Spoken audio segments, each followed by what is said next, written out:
kind of day I can live without. The driest of the dry.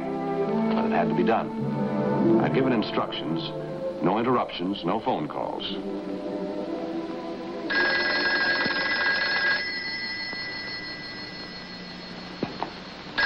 Didn't I say no interruptions? You did. I have a premonition if I answer that, my whole day is shot. Then I'll take it. Yes, Jenny. Just a moment. Oh, anyone named Alfie? Alfie? No. Jenny, when Mr. Maris says no calls, he means exactly that. Now, you tell Alfie, Casey. whoever he is... Casey, wait a minute. Does he have an accent? Jenny, does he have an accent? Do you know who Alfie is? Alfredo Ferdinand de Rivera y Padilla III, plus being consul general. Put him through, Jenny. We had a hot discussion at a cocktail party, baseball versus highlight. Hello, Alfie. How are you? To anyone else, the reason for Alfie's call might not have been either urgent or personal. But Alfredo wasn't the usual diplomatic officer. That a countrywoman of his, alone and friendless in a foreign country, was in jail charged with murder was a matter of first priority. Well, I'll see what I can do. Goodbye, Alfie.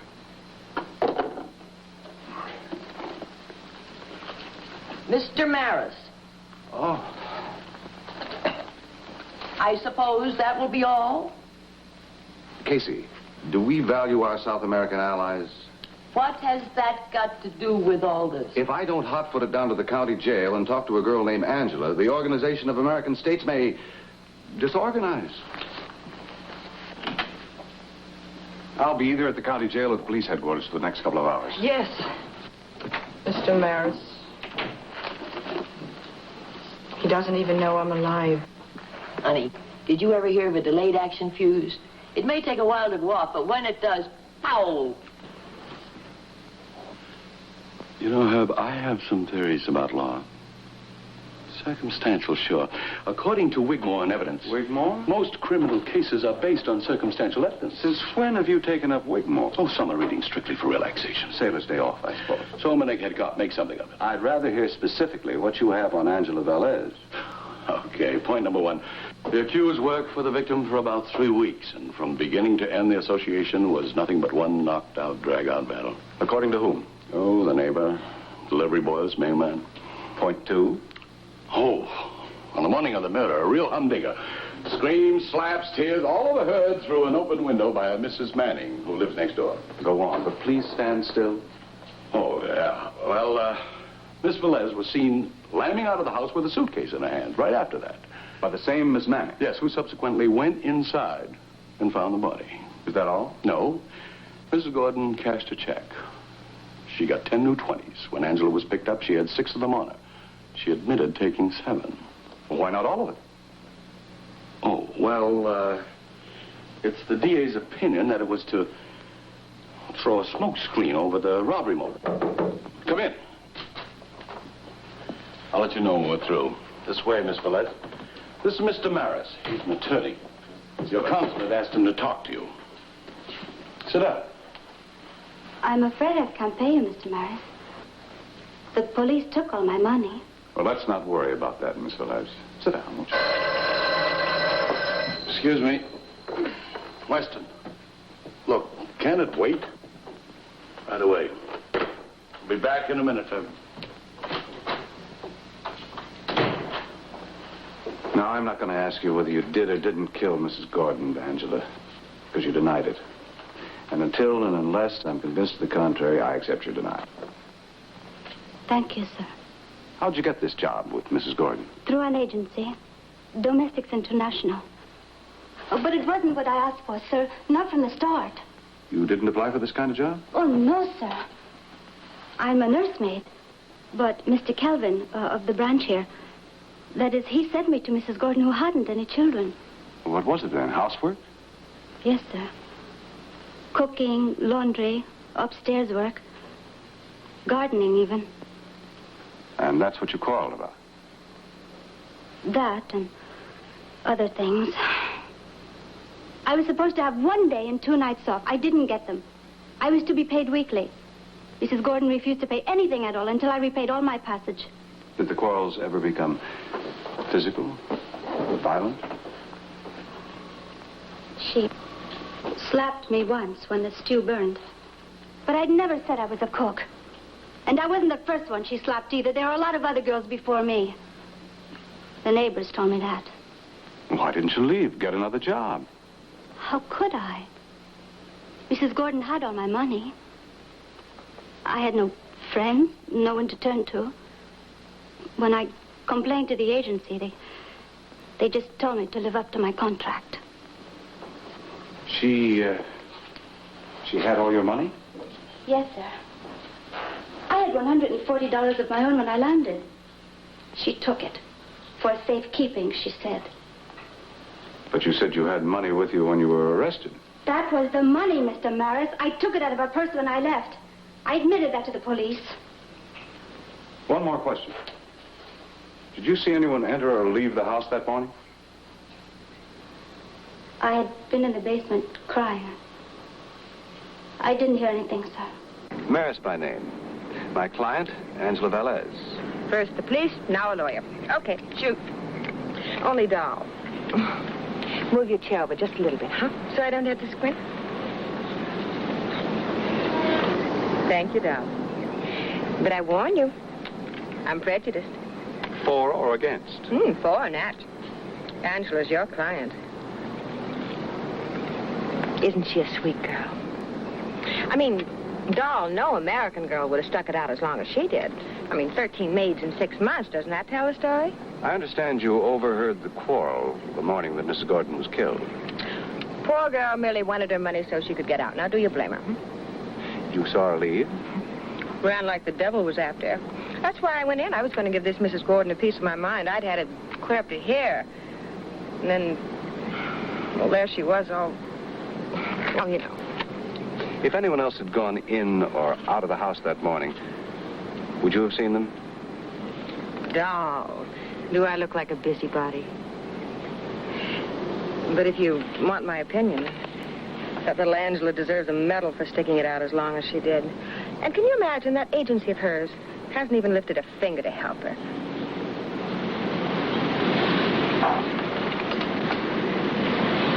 Have a marshmallow? 12 girls in 6 months, and you never once asked why? As long as Mrs. Gordon paid her fees, it was none of my business why they didn't stay. Besides, I know these girls. They get their passage paid, then break the contract and get better jobs in industry. Can you tell me where any one of them is now? Well, they'd hardly leave forwarding addresses, Mr. Maris. They know they'd be sued for the passage money. No, they change their names, leave the city. May I see your records? Sorry, Mr. Maris. They're confidential. Then I'll have to make that request to the Labor Department.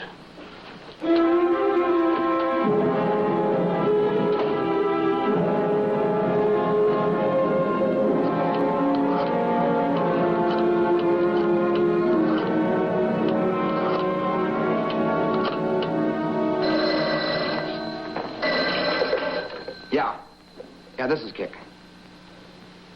Maris. I wonder why he's sticking his nose in. He's the attorney for the Valez kid. Uh-huh. Okay, you were smart to call me. I'll take care of it. Is this all right, Monsieur Keek? Turn around. I've told you this before, Nicole. I don't like your taste in clothes. Here. The buyer from Chicago. Dinner, theater, and a nightclub. And, Nicole, don't forget to remind him that the Escort Bureau insists upon payment in advance. Oui, Monsieur Keek. Okay, get going.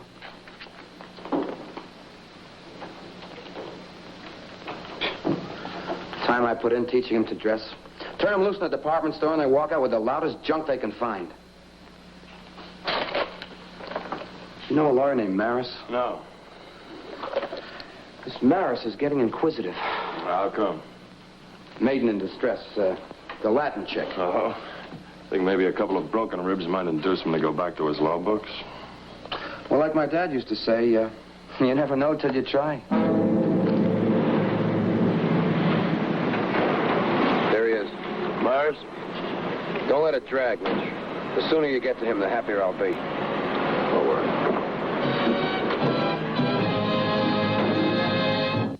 Wait for me with an armful of matter that couldn't wait another minute. But under the circumstances, even she had to admit that they could and would wait. I'm certain this girl is just one more of their victims. That employment agency is just a cover-up for one of the oldest and foulest rackets known to man. Well, that's terrible. I never dreamed of such a thing. You've led a very protected life, my sweet. Are you sure they're going to convict that little girl? She's the only suspect they have. Oh, I wish there was some way I could help Mr. Maris.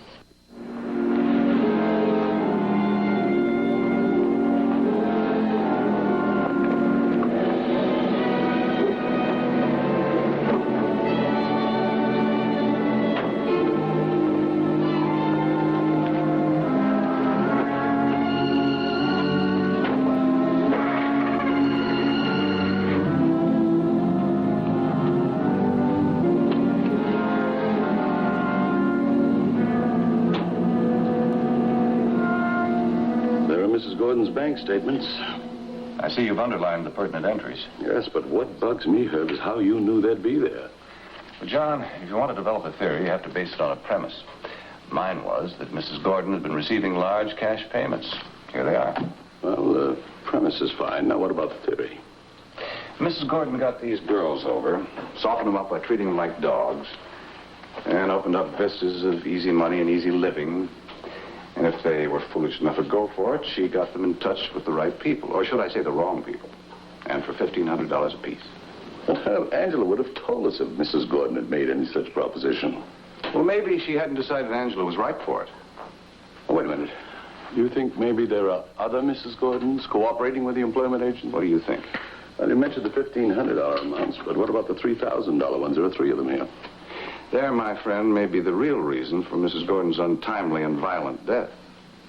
Okay. Draw me a picture.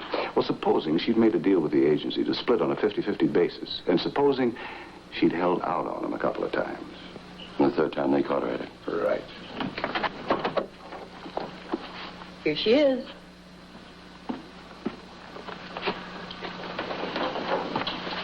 All right. Wonderful. Herb, is this... Lieutenant Weston, this is Miss Holmgren, my receptionist. Hello. How do you do? This is the address of the Domestics International Agency. Did you bring what I asked you to, John? John? Oh, yes, of course. Now I understand, Herb. It's a decoy, huh? This visa will make you a bona fide tourist, and here's the money for the pocketbook. We go in big for authenticity here. Oh, yeah, that is good. Do you feel nervous? Should I be nervous? Anytime I want, I quit job and come back, yeah? Kvitto kom. Well, as soon as you're ready, we'll see to it that nothing happens to you. Good luck, Bridget. And keep in touch with us every stage of the game, will you? I will, Mr. Maris. I'll do my very best.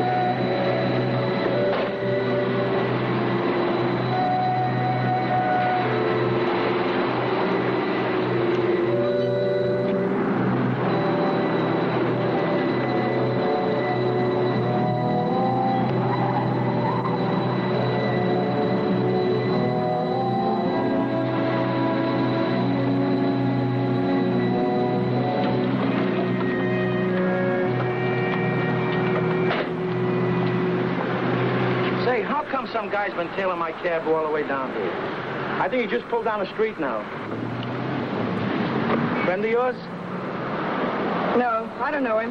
You want me to call a cop? The cop? Oh, of course. No, don't bother. I'm sure he is a cop. You want me to wait? I think I'll stick around. No extra charge. Okay? Okay.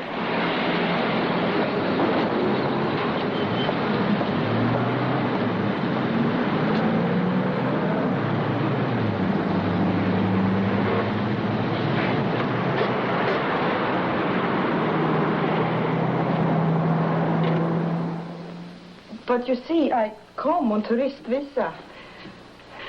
And now I love America, and I want to stay. But I spent all my money. You could get me good job, yeah? Nice place. I hear you're a good agency. Your case is a little unusual, Miss Holmgren. See, ordinarily, we act on behalf of people who otherwise might not have an opportunity to come to this country. Yeah, I understand. But I do good work. Please, Mr. Kelvin. Well, all right. I think I have just the job for you. If you'll wait just a moment.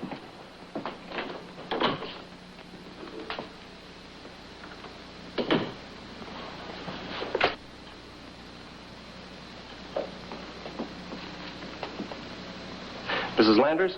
Kelvin. She's a beauty, Mrs. Landers. Green as an avocado. Look, I know Kick gave orders to lay off for a while, but $3,000 is $3,000. He doesn't have to know. Great. Great, I will. They'll be crazy about her. I'll bring her right over. Angela, did you ever get the feeling that those visitors of Mrs. Gordon were there only to look at you? Once she gave me a lovely dress to wear. She said she wanted me to look my best. Then when I served them, the two men kept staring at me. Did you get their names? No, nobody said anything while I was in the room. I'll get them up, Bucko. She fixed them out. We're halfway home.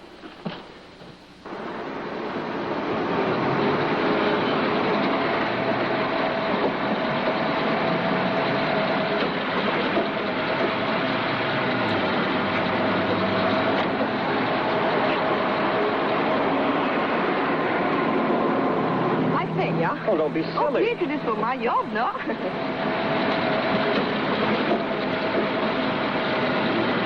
You keep on, please. Yeah, thanks, lady.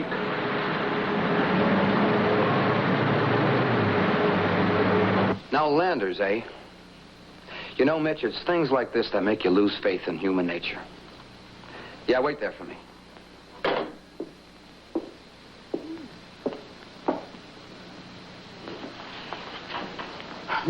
I'm talking myself out of a maid, but really, dear, you're much too pretty to waste yourself on housework. Oh, but what can I do? How about modeling? I have a friend from out of town who runs a model agency. He just happens to be here this week. Think of it. Travel, the best clothes, meeting exciting people. Let me call him. Now? Why not first we wait? You know me better. Oh, Miss Holmgren, believe me, the best things happen this way. Certainly, my dear. Opportunity is knocking.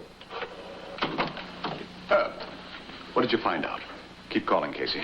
Yes, sir. Nothing. No answer from the agency, nothing from Miss Holmgren. How did Angela make out with the rogues gallery? Well, either the men she saw at Mrs. Gordon's have no records, or else they're from out of town. I'll take the or else. They'd probably send those girls as far away as possible. Mr. Maris, the cab driver just brought this for you. It's from Bridget. Job with Mrs. Landers, Kick. Kick doesn't have to know, more later B. P.S. Thanks for police escort. Police escort? Somebody must be tailing her. That cab driver probably knows where she is. He does. Casey, bless you. Kick. Ever hear of anyone by that name? Yes, Kick Mason. Good family, lots of money, too much. Maybe he runs an escort bureau. Escort bureau, that's it. Casey, call my office and tell him I want Kick Mason picked up and fast. Yes, sir.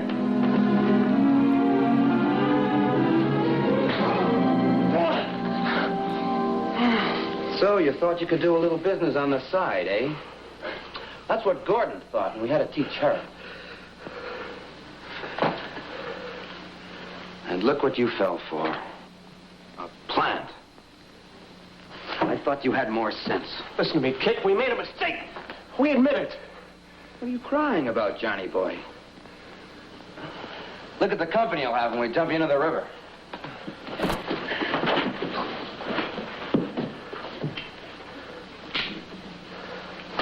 Have a car outside. I'm going to walk out together. Quietly. Or else Mitch is going to play very, very rough. Understood?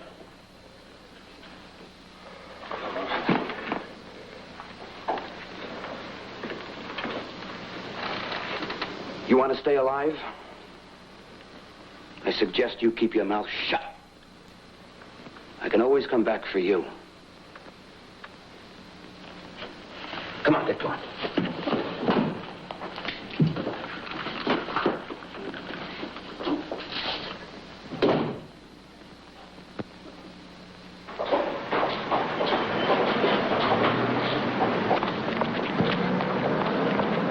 All right, get him in the car. Hurry up! Oh, Mr. Maris!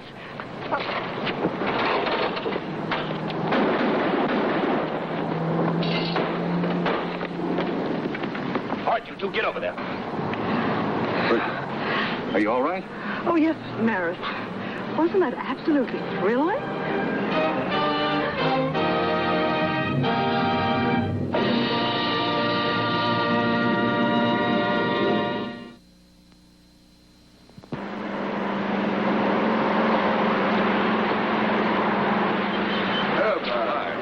Sorry to keep you waiting, but, well, Virgil wants to tell you something.